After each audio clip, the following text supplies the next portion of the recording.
Ever wondered what it's like to live by your blade in Essos, where honor's as flexible as a Bravo seawater dancer and loyalty costs more than Tyroshi wine? Welcome to Whispered Sleep Sagas, where starlit tales unravel into dreams. Dim the lights, nestle into your coziest spot, exhale your cares, sink into softness, and let tonight's story, gentler than a hobbit's nap, carry you to sleep's cozy embrace. If this tale lulled you toward dreams, or made you chuckle like a drunk Sellsword trying to count his coins, give it a like and subscribe. Let me know in the comments where in the world you're listening from. I would like to know how far my stories travel. No pressure. My ego's as sturdy as a Pentoshi merchant's promises, but your support keeps the fire-lit stories burning. The morning sun bleeds crimson across the cobblestones of Pentos, painting the city in shades of copper and gold that would make a Lannister weep with envy. The free cities of Essos stretch across the known world, like jewels scattered on silk, each one a testament to commerce, ambition, and the delicate art of surviving without kings breathing down your neck. Here, in this sprawling metropolis where the scent of spices mingles with salt air and questionable life choices, the Sellsword companies gather like ravens around carrion, waiting for the next contract to fill their purses and empty their enemies' veins. You wake in a tavern that's seen better decades, your head pounding like a Dothraki war drum, and your purse lighter than a Septon's conscience.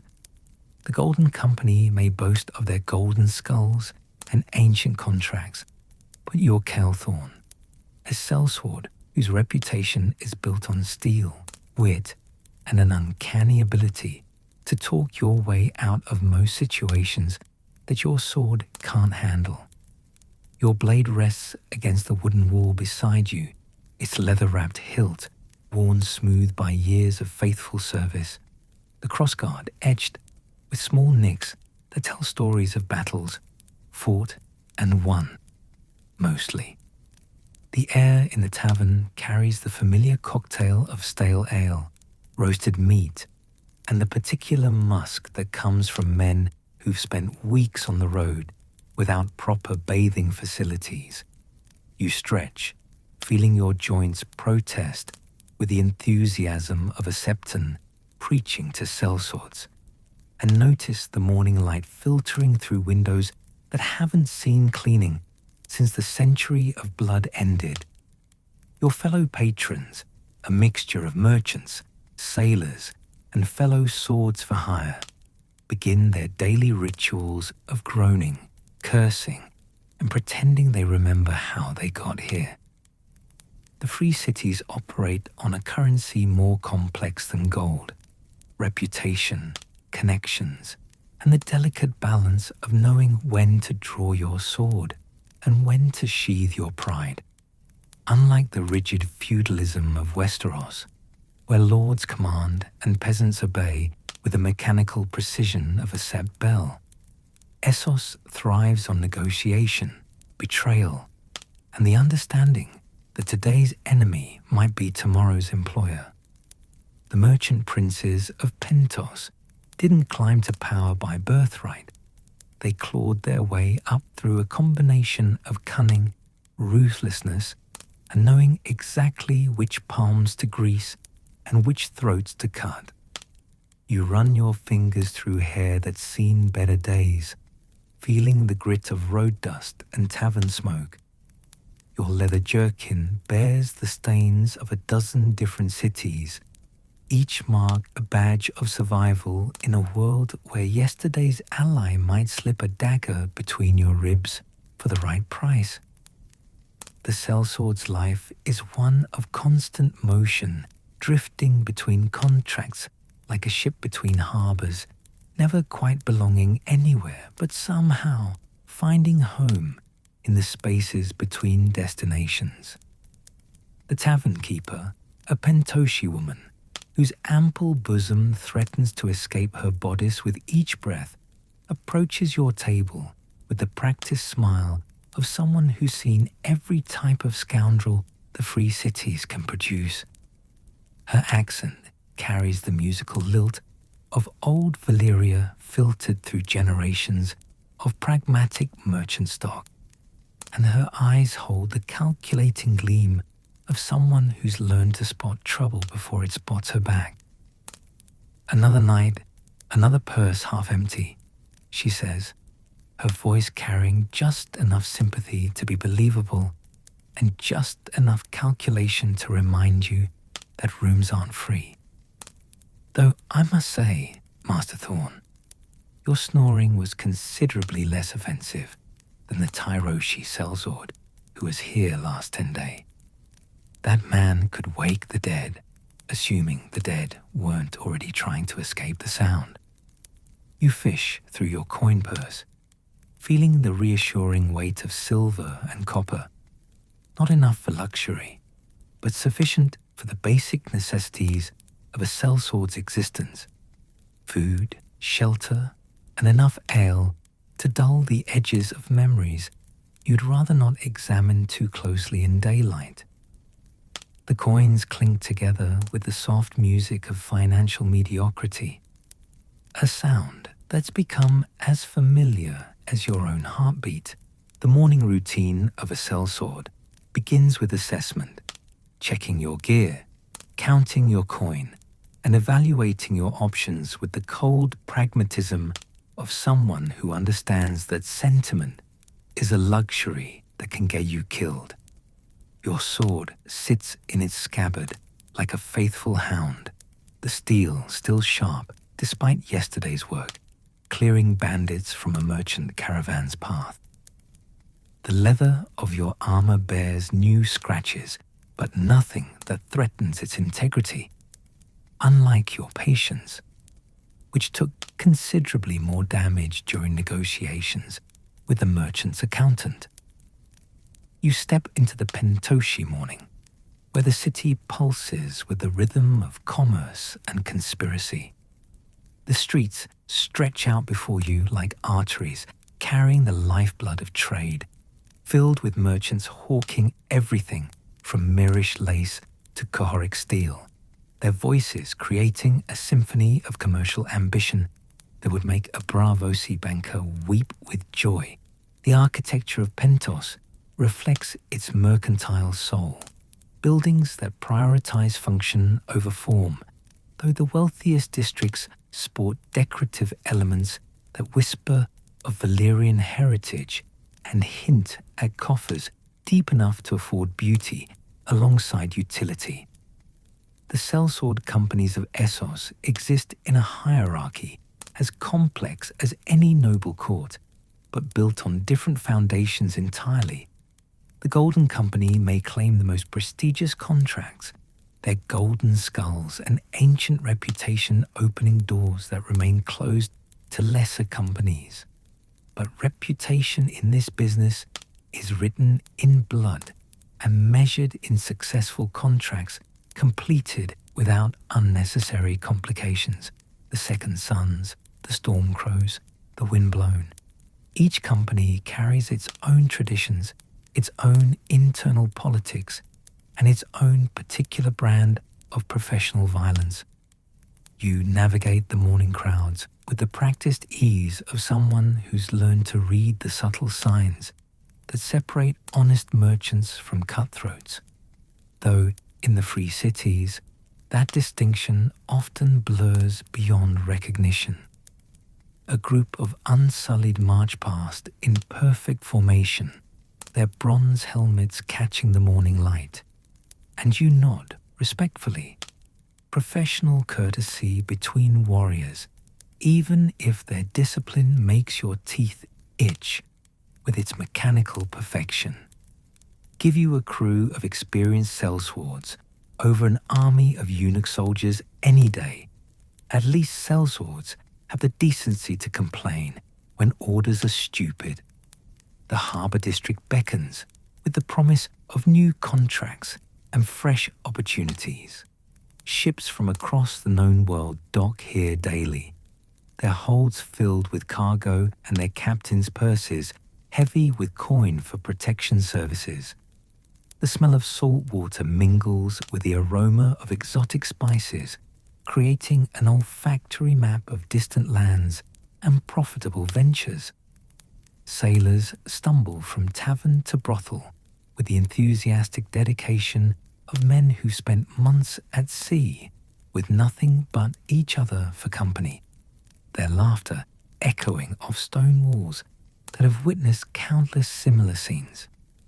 You pause at a vendor's stall where an elderly Pentoshi man sells meat pies that smell considerably better than they probably should, given their suspicious affordability.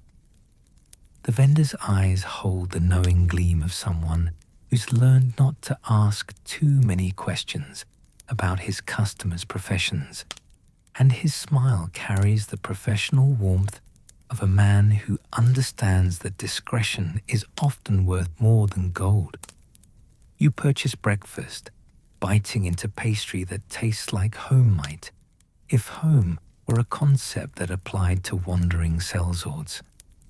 The morning sun climbs higher, painting the city in shades that shift from crimson to gold to the particular blue-white that speaks of heat, building toward another scorching SOC day. Your leather armor begins to warm against your skin, a familiar sensation that reminds you why northern contracts hold a certain appeal during summer months. The free cities may offer better pay than the frozen wasteland beyond the wall, but they also offer temperatures that can cook a man in his own armor if he's not careful. A commotion near the docks draws your attention, the kind of controlled chaos that usually means either a very good contract opportunity or a very good reason to be somewhere else entirely. You approach with the cautious optimism of a professional who's learned to distinguish between profitable trouble and the expensive kind. A merchant caravan has arrived from Norvos, their wagons heavy with goods, and their guards looking like they've seen more action than they'd prefer during the journey south. The caravan master, a Novoshi woman whose steel-grey hair speaks of experience earned rather than inherited, argues with a group of local sellswords over payment for services rendered. Her voice carries the authority of someone accustomed to command, but her guard's nervous glances suggest the journey tested everyone's nerves. The sellswords, members of the Windblown, judging by their company colors, stand with the relaxed alertness of professionals who know they hold the stronger negotiating position. The contract specified safe passage to Pentos. The caravan master insists, her accent thick with Novoshi inflection. We arrive safely, therefore, payment is due in full. Mathematics isn't subject to interpretation, gentlemen.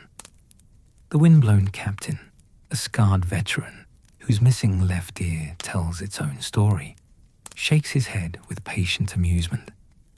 Safe passage, aye, but the contract didn't account for the 3 separate bandit attacks, the broken axle outside Norvos, or the fact that your cargo of textiles turned out to include enough cohoric steel to arm a small company. Hazard pay applies when merchants forget to mention important details. You watch the negotiation unfold with professional interest, recognizing the familiar dance of contract interpretation that defines sellsword economics. Both parties have valid points, and both understand that reputation matters more than individual profit in the long term. The windblown can't afford to be seen as unreasonable, but they also can't let merchants take advantage of incomplete contracts. The caravan master needs to maintain her own reputation for fair dealing, but she also can't afford to overpay for services that might bankrupt future expeditions. The solution, when it comes, demonstrates the pragmatic flexibility that keeps the Free City's economy functioning despite constant political upheaval. The caravan master agrees to pay the original contract, plus a moderate bonus for the unexpected complications, while the windblown captain offers a discount on future services. Both parties save face, maintain their professional relationships, and ensure that future contracts will be more carefully worded to avoid similar disputes. You appreciate the elegant efficiency of the resolution while simultaneously filing away the information for future reference. The windblown are operating in this area, which means certain types of contracts might already be claimed, but it also means opportunities for subcontracting work if they find themselves stretched thin. The caravan master's mention of cohoric steel suggests trade routes opening up that might need additional security, and her willingness to pay bonus rates indicates she values competence over bargain pricing. The morning progresses with the methodical rhythm of a city awakening to another day of commerce and conspiracy. You make your way toward the merchants' quarter, where the wealthier trading houses maintain their offices and contracts for quality sellswords are most likely to be found. The architecture here rises above the functional necessity of the harbour district, with buildings that showcase the artistic ambitions of their owners, while still maintaining the practical features required for conducting business in a city where fortunes can change as quickly as political winds. A group of Bravo seawater dancers practice their morning forms in a small courtyard, their blades moving in patterns that blur the line between martial art and performance. Their discipline impresses you, though you prefer the more straightforward approach of traditional swordplay. There's something to be said for techniques that prioritize ending fights quickly over demonstrating artistic merit. Still, you nod respectfully as you pass. Professional courtesy costs nothing and might prove valuable if circumstances ever require Bravosi connections. The merchants' quarter buzzes with activity as the business day begins in earnest. Clerks scurry between buildings carrying ledgers and correspondence, their ink-stained fingers testament to the paperwork that underlies every commercial transaction. Guards stand at attention outside the more prosperous trading houses, their equipment better maintained, and their posture more alert than the typical harbour district security. These men serve employers who can afford competence, and their presence announces that fact to anyone with eyes to observe. You pause outside the Golden Scales trading house, a Pentoshi concern that's built a reputation for fair dealing and prompt payment, qualities that matter considerably more than architectural beauty when you're choosing employers. The building's facade combines Valyrian-influenced stonework with practical SOC sensibilities, creating an impression of prosperous stability without ostentatious display. The guards flanking the entrance wear matching livery and bear weapons that speak of regular maintenance and professional pride. The morning sun has climbed high enough now to remind you why sellswords often prefer dawn and dusk for strenuous activity. Your leather armor holds heat like a baker's oven, and the weight of your sword belt feels heavier with each passing hour. Still, you've worked contracts in the Red Waste and lived to collect payment, so Pentoshi heat remains within the realm of manageable discomfort. Rather than genuine hardship, a commotion from a nearby alley draws your attention. The sound of steel on steel accompanied by creative cursing in what sounds like lysine mixed with volantine sailor's cant. You approach cautiously, hand resting on your sword hilt with the casual alertness of someone who's learned to distinguish between situations that require intervention and those that merely require observation. The alley opens into a small courtyard where two sellswords engage in what appears to be a training bout, their blades ringing together with the rhythm of experienced fighters testing each other's skills. The combatants move with the fluid precision of professionals, their footwork speaking of years spent learning to stay alive in a profession where mistakes have permanent consequences. Neither appears to hold a significant advantage, suggesting they've trained together long enough to know each other's techniques intimately. Their equipment bears the wear patterns of regular use rather than display, and their focus remains entirely on their practice, despite the gathering crowd of observers. You recognize the value of such partnerships in the sellsword trade. A trusted sword brother can mean the difference between collecting payment and becoming another cautionary tale whispered in taverns. The bonds forged between warriors who've bled together often prove stronger than family ties, though they're also more fragile. Sellsword companies split and reform with the regularity of associate political alliances, and yesterday's trusted companion might become tomorrow's professional rival. The training bout concludes with both combatants acknowledging each other's skill through the ritual tapping of blade on blade, a gesture that carries weight in warrior cultures across the known world. They notice your observation and offer nods of professional recognition, the subtle communication between practitioners of the same dangerous trade. You return the courtesy, appreciating the reminder that competence exists in many forms and that reputation in this business spreads through networks of mutual respect rather than formal proclamation. The morning advances with the inexorable pace of commerce in a free city, and you continue your circuit of potential employers. The sun climbs toward its zenith, promising afternoon heat that will drive sensible people indoors and leave the streets to madmen, sellswords, and those unfortunate enough to have no choice in the matter. Your stomach reminds you that breakfast consisted of a single questionable meat pie, and your purse reminds you that financial resources remain finite until the next contract materializes.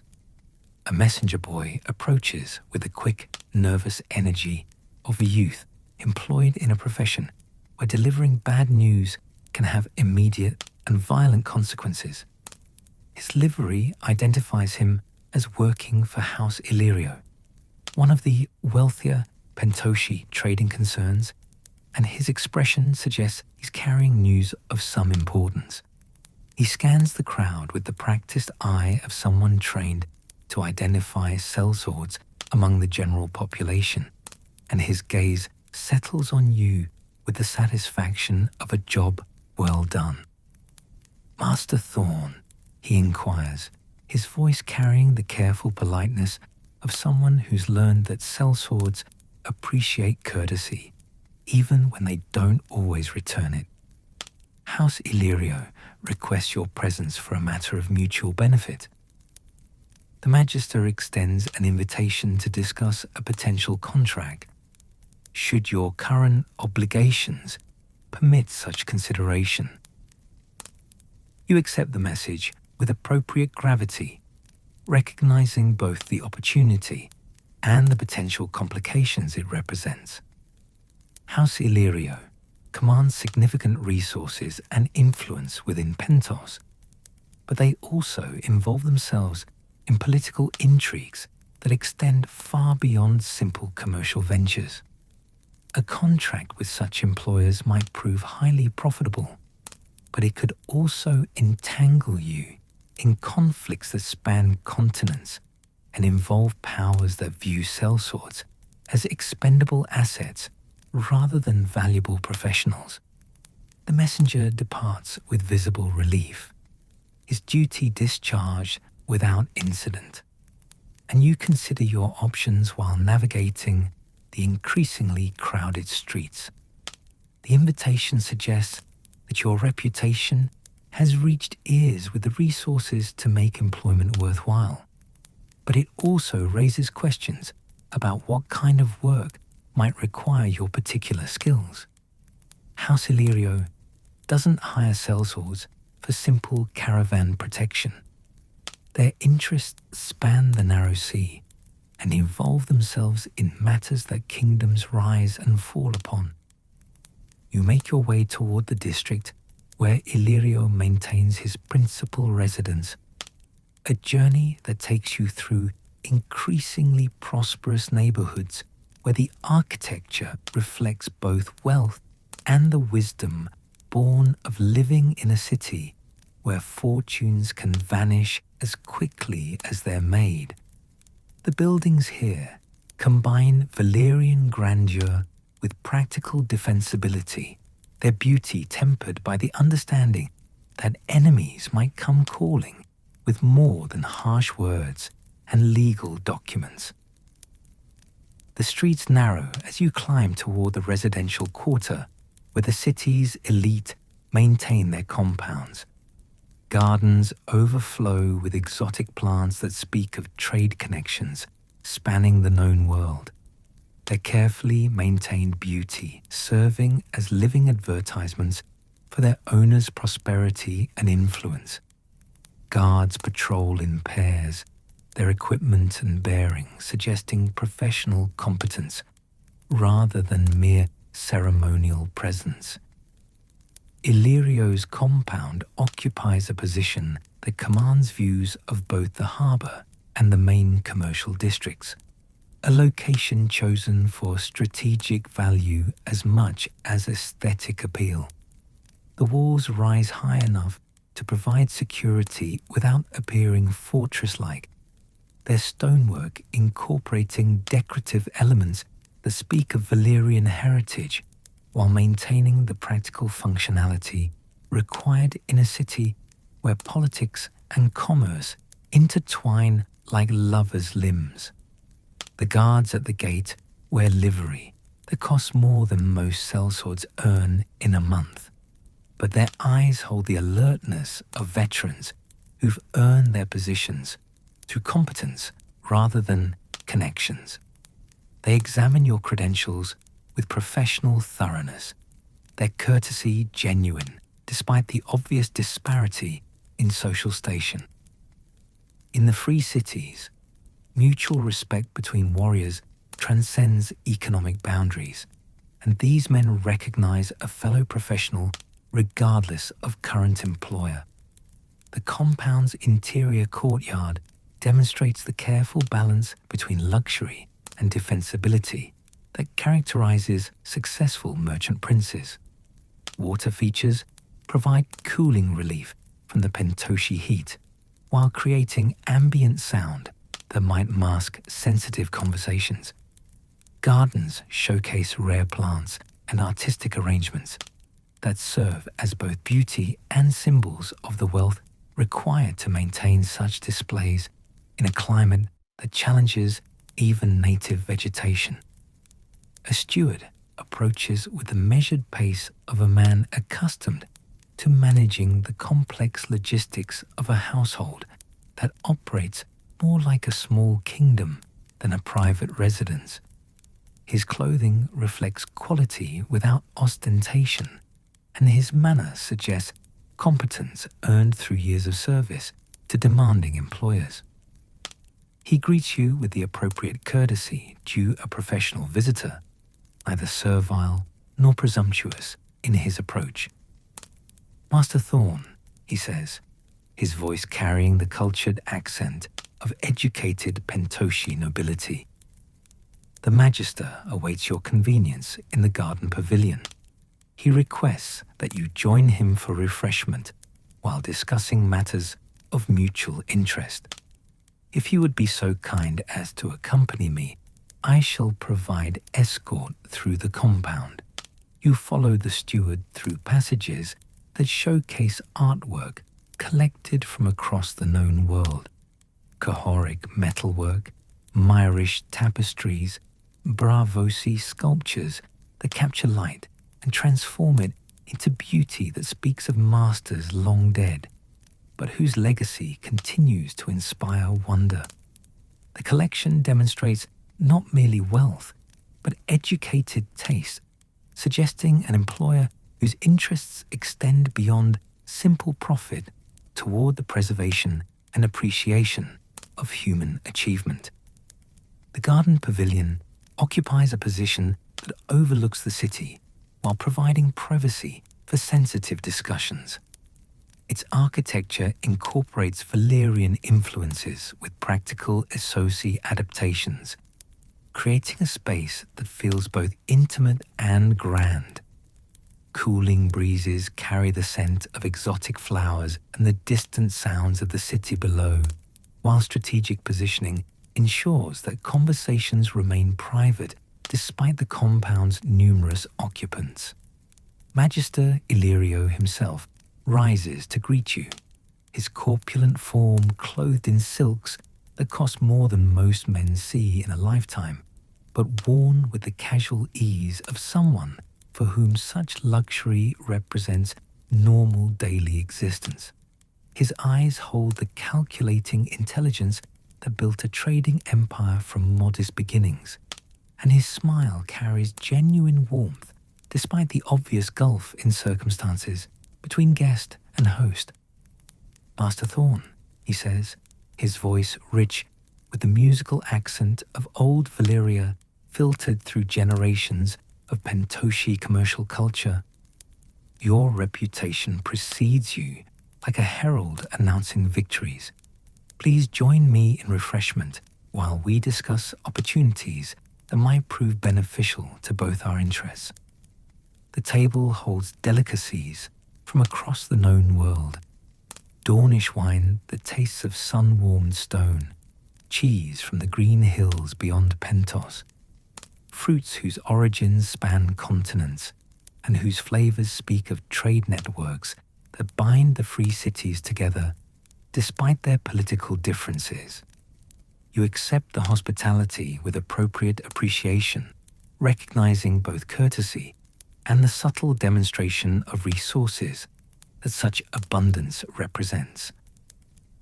Your work with the brazen beasts earned notice among those who value competence over connections. Illyrio continues, settling his bulk into a chair that creaks but holds despite the burden. Professional discretion combined with tactical acumen creates a rare combination in our current political climate. I find myself in need of such qualities for an endeavor that requires both martial skill and diplomatic sensitivity. You listen with the attention such opportunities deserve while simultaneously evaluating the implications of association with an employer whose influence extends far beyond Pentos. Illyrio's reputation includes connections to powers both legitimate and questionable, and his current request likely involves complexities that simple sword work cannot resolve. Still, the potential for significant payment makes careful consideration worthwhile, even if ultimate acceptance might prove inadvisable. The matter involves securing safe passage for certain individuals whose identities must remain confidential, but whose successful transit carries implications for commercial relationships spanning the narrow sea. He explains, his words chosen with the precision of someone accustomed to discussing sensitive matters in environments where walls might have ears. The compensation reflects both the difficulty and discretion required, as does the understanding that failure might carry consequences extending beyond simple financial loss. The afternoon sun beats down on the pavilion's awnings, creating patterns of light and shadow that shift with the breeze. Your leather armor has become uncomfortably warm, despite the garden's cooling features, and you appreciate the wine's ability to provide relief from both heat and the tension inherent in negotiating potentially dangerous contracts. Illyrio's offer represents the kind of opportunity that could establish your reputation among the highest levels of Essosi society. But it also carries risks that extend far beyond personal injury or financial loss. The individuals in question require escort from Pentos to destinations across the narrow sea, with certain stops along the way for purposes that need not concern the security detail, but which require absolute discretion, he continues, leaning forward with the intensity of someone discussing matters of genuine importance. Your role would involve providing protection during transit while maintaining ignorance of cargo specifics, a balance that requires both martial competence and diplomatic wisdom. You consider the proposal while savoring wine that tastes of distant vineyards and summer afternoons.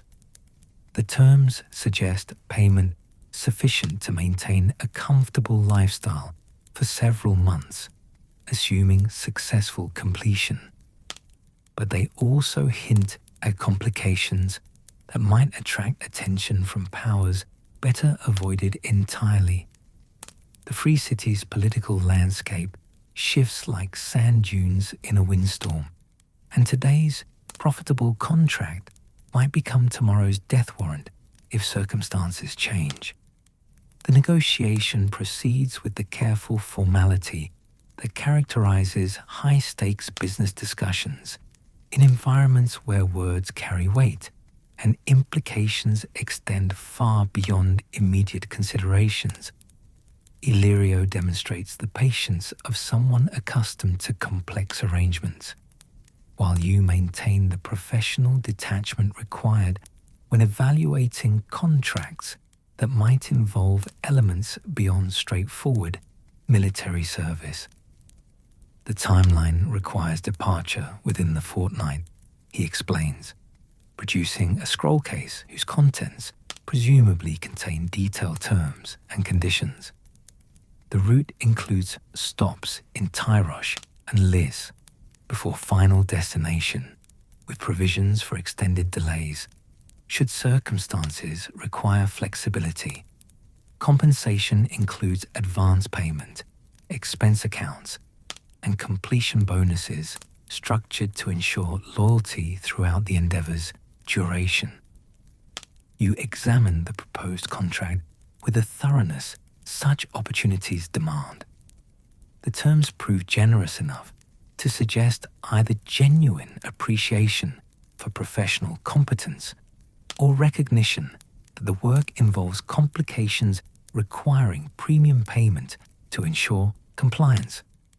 The route through the disputed lands between free cities hints at political sensitivities, while the emphasis on discretion suggests cargo whose nature might attract unwanted attention from various authorities.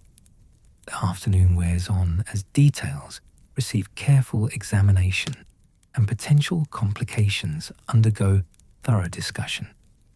Illyrio demonstrates knowledge of Sellsword concerns that suggests experience with such arrangements, while you maintain professional skepticism balanced against genuine interest in opportunities for advancement. The wine continues to flow, creating an atmosphere conducive to frank discussion, despite the obvious disparity in circumstances between negotiating parties. Your reputation for completing contracts despite unexpected complications, makes you particularly valuable for endeavors where adaptability might prove as important as martial skill. He observes, refilling wine cups with his own hands rather than summoning servants, a gesture that speaks of either respect or calculation, designed to flatter professional pride. The individuals requiring escort possess knowledge valuable to various parties, making their safe transit a matter of considerable delicacy. You appreciate both the compliment and the warning implicit in his words. Valuable knowledge creates valuable enemies. An escort duty for such cargo requires constant vigilance against threats that might emerge from any direction. The Free City's networks of spies and assassins operate with efficiency that puts many official armies to shame, and protecting high-value targets requires skills that extend beyond simple swordplay into realms of strategic thinking and tactical paranoia. The sun begins its descent toward evening, painting the garden in shades of gold and amber that transform the pavilion into something approaching artistic beauty. The heat of midday gives way to more comfortable temperatures, though your leather armor continues to remind you that associate summer's tests even experience Sellsword's endurance. The wine has created a pleasant warmth that complements the natural beauty of the setting, while maintaining the mental clarity required for important negotiations. I require time to consider the proposal's implications. You finally respond, recognizing both opportunity and the wisdom of avoiding hasty decisions when long-term consequences might prove significant. Professional competence includes understanding one's limitations, and this contract appears to involve elements that extend beyond traditional Sellsword duties. Illyrio nods with the understanding of someone who appreciates careful consideration over enthusiastic acceptance. Wisdom combined with courage creates the ideal foundation for dangerous endeavors. He agrees, settling back in his chair with evident satisfaction. Take the time required for proper evaluation. The contract remains available until the departure deadline, after which circumstances will require alternative arrangements. You take your leave with appropriate courtesy, the scroll case containing contract details secured safely among your possessions. The compound's guards escort you to the gate with professional courtesy, their demeanor suggesting respect for a visitor who conducted himself appropriately during sensitive discussions. The street beyond feels almost mundane after the rarefied atmosphere of Illyrio's residence, though the weight of potential opportunity accompanies you like a faithful companion. The evening air carries the familiar sense of a free city winding down from another day of commerce and conspiracy. Taverns begin to fill with workers seeking relief from heat and labor, while the harbor district prepares for the night shift of activities that thrive in darkness. Your stomach reminds you that elaborate refreshments don't constitute proper meals, and your purse reminds you that current resources remain finite pending contract decisions. You make your way back toward the tavern that serves as temporary residence, navigating streets that have grown familiar during your stay in Pentos. The architecture tells stories of prosperity built on trade networks spanning continents, while the people reflect the cosmopolitan nature of a city where Valyrian heritage mingles with influences from across the known world. Merchants close their shops with the satisfaction of profitable days, while guards assume positions for evening watches that will continue until dawn brings fresh opportunities for both legitimate and questionable enterprises. The tavern welcomes you with warmth that speaks of fellowship rather than mere commercial hospitality. Your fellow patrons include sellswords, merchants, sailors, and various other professionals whose work requires them to call many places home without truly belonging anywhere. The conversation flows with wine and ale, creating an atmosphere where experiences get shared and connections form between people whose paths might otherwise never cross. You claim a table near the window where cooling breezes provide relief from accumulated heat, while allowing observation of street activity that continues despite approaching darkness. The scroll case remains secure at your side, its contents representing potential futures that require careful evaluation before commitment becomes irreversible. A serving girl approaches with practiced efficiency, her smile genuine despite the long day's work, and you order food substantial enough to satisfy hunger while providing foundation for the ale you'll need to process the day's developments. The meal arrives with aromatic promise, roasted meat seasoned with spices that speak of distant lands, vegetables that retain their freshness despite pentoshi heat, bread that tastes of honest grain rather than questionable additives.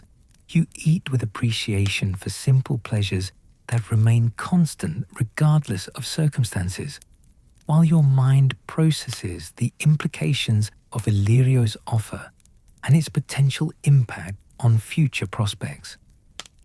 Fellow patrons drift past your table with the easy camaraderie of people who understand each other's circumstances without requiring detailed explanation. A group of Tiroshi sailors discuss trade routes with animated gestures, their conversation punctuated by laughter that speaks of shared adventures and profitable voyages. Two sellswords from the Second Sons compare notes on recent contracts, their discussion revealing the professional networks that bind the warrior community together despite company rivalries. The evening progresses with the comfortable rhythm of a tavern where people understand each other's need for both company and privacy. You participate in conversations when inclusion seems natural, while maintaining the solitude required for serious consideration of important decisions. The wine flows freely enough to encourage fellowship without compromising judgment, creating an atmosphere where thoughts can develop at their own pace without external pressure. A Bravo sea water dancer joins the common room's fellowship, his presence adding elegant precision to an environment that typically celebrates more straightforward approaches to both combat and conversation. His stories of the secret city's canals and the Iron Bank's influence create counterpoint to the more familiar tales of Sellsword adventures and merchant profits. You appreciate the reminder that the world contains perspectives beyond your immediate experience, even as you recognize the value of your own hard-earned expertise. The night deepens as conversation continues and decisions gradually take shape through process of elimination rather than sudden revelation. Illyrio's contract offers genuine opportunity for advancement, but it also involves complications that require careful weighing against potential consequences. The Free City's political landscape shifts constantly, and today's profitable alliance might become tomorrow's liability if circumstances change in unpredictable directions.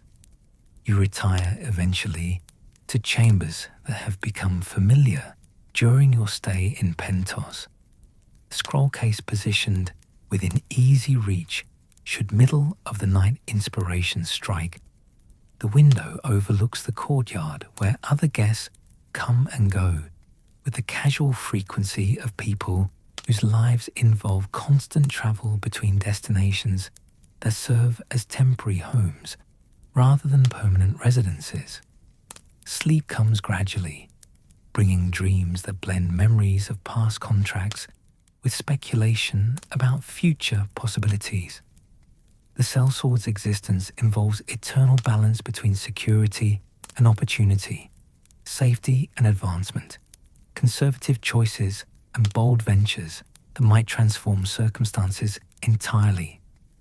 Tomorrow will bring fresh evaluation of options, but tonight allows rest that comes with knowing decisions can wait until daylight provides clarity that darkness sometimes obscures. Morning arrives with familiar sounds of a city awakening to another day of commerce and opportunity. The tavern stirs to life around you as fellow guests prepare for whatever enterprises occupy their time, while serving staff begin daily routines that will continue until evening, brings a fresh cycle of hospitality and fellowship. Your own preparations involve careful consideration of equipment and resources, ensuring readiness for whatever direction circumstances might take. The scroll case yields its secrets to thorough examination in morning light that reveals details previously overlooked. Illyrio's contract terms prove generous enough to suggest either genuine appreciation for professional competence or recognition that the work involves unusual complications requiring premium compensation. The route specifications hint at political sensitivities, while emphasis on discretion suggests cargo whose nature might attract attention from parties better avoided entirely. You venture into Pentoshi morning with decisions crystallizing through a process of careful evaluation rather than impulsive choice. The contract represents genuine opportunity for advancement within professional circles that value competence over connections, but it also involves risks that extend beyond simple physical danger into realms of political complexity where sellswords sometimes become expendable assets in larger games. The city pulses with familiar rhythms of commerce and conspiracy as you navigate streets toward Illyrio's compound. Your decision will shape the immediate future while potentially influencing longer-term prospects within networks of influence that span continents and involve powers whose interests extend far beyond individual sellswords' welfare. The weight of choice accompanies each step, though professional experience provides confidence that careful evaluation leads to sound decisions regardless of ultimate outcome. The compound's guards recognize your approach with professional courtesy that suggests respect earned through appropriate conduct during previous visits. The steward awaits your arrival with efficiency that speaks of household management skills developed through years of service to demanding employers whose interests require constant attention to detail. The garden pavilion beckons with promise of resolution to questions that have occupied thoughts since yesterday's discussions concluded. Illyrio receives you with warmth that seems genuine despite obvious differences in circumstances and station. His appreciation for punctuality and professional bearing creates an atmosphere conducive to productive discussion while maintaining appropriate recognition of mutual benefits that successful contracts provide to both parties. The morning light reveals details of the compound's beauty previously overlooked, while cooling breezes promise relief from heat that will build as day progresses. Master Thorn, he greets with satisfaction, evident in both voice and expression. I trust the evening provided an opportunity for thorough consideration of our mutual interests. The morning brings fresh perspectives that sometimes illuminate aspects previously obscured by shadows of uncertainty. You present your decision with confidence earned through careful evaluation of opportunities and risks. Professional experience has taught valuable lessons about accepting contracts that offer genuine advancement while avoiding entanglements that might prove more costly than profitable. The balance between security and opportunity defines Sellsword existence, and successful navigation of such choices separates competent professionals from cautionary tales whispered in taverns. The contract terms prove acceptable, you respond, meeting his gaze with directness that speaks of decisions made through rational consideration rather than desperate need or reckless ambition. Professional discretion and martial competence represent skills I can provide, assuming all parties understand expectations and limitations clearly from the beginning. The negotiation concludes with handshakes that carry weight of mutual commitment and shared understanding of responsibilities that successful contract completion requires. Advance payment provides immediate relief from financial concerns, while creating obligations that extend beyond simple monetary considerations into realms of professional reputation and personal honor.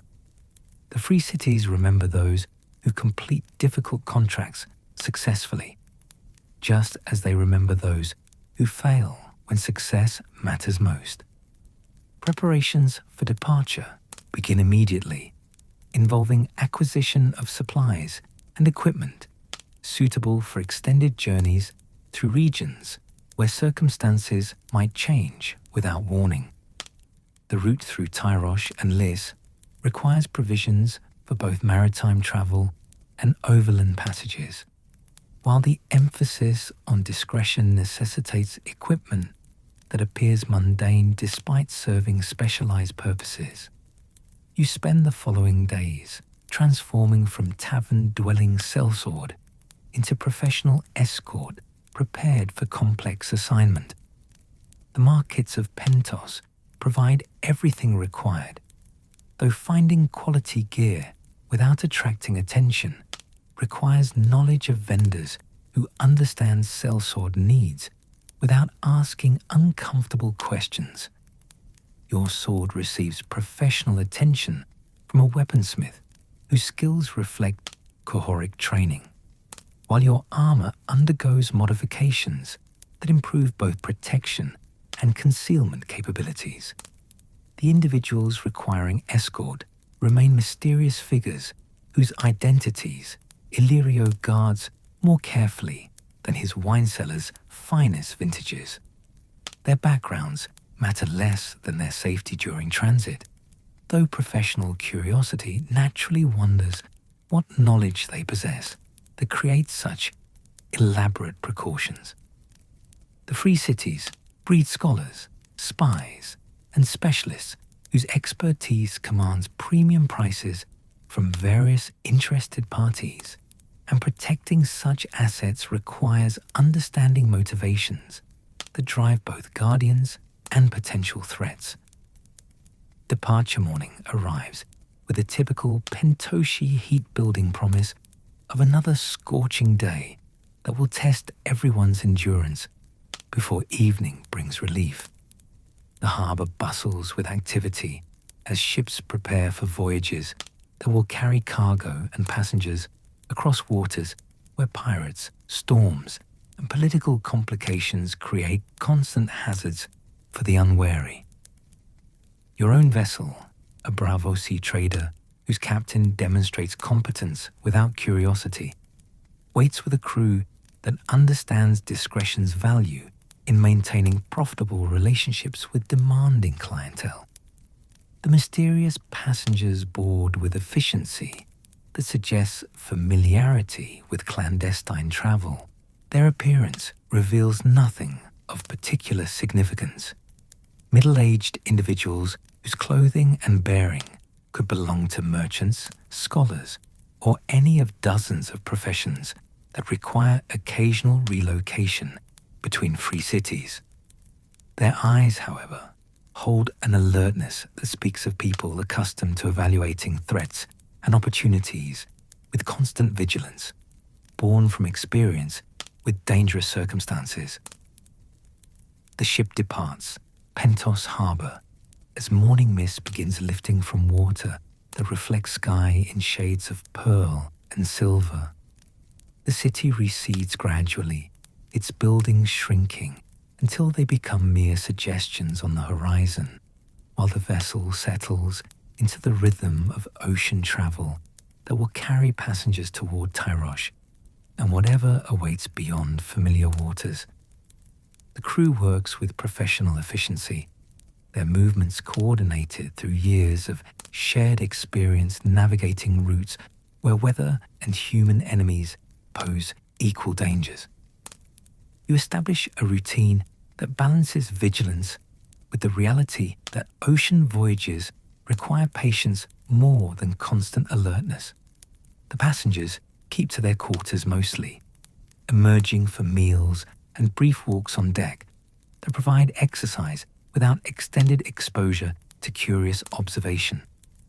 Their conversations, when overheard, reveal education and sophistication, but carefully avoid topics that might illuminate their true identities or purposes. The narrow sea stretches endlessly in all directions, its surface broken only by occasional ships whose distant sails create brief interruptions in maritime solitude. The water changes color with depth and weather, shifting from deep blue to green to gray as clouds pass overhead and currents alter the light's reflection. Dolphins occasionally accompany the vessel, their playful presence providing entertainment that reminds everyone of nature's beauty despite surrounding political complexities. Tyrosh appears on the horizon as promised, its distinctive architecture rising from coastal waters like something from ancient dreams. The purple harbour earned its name from dyes that made the city wealthy, though commerce has since expanded to include virtually every commodity that travels between continents. The approach reveals fortifications that speak of prosperity worth defending, while the number of ships crowding the harbour suggests economic vitality that attracts merchants from across the known world. Docking procedures involve inspections by port authorities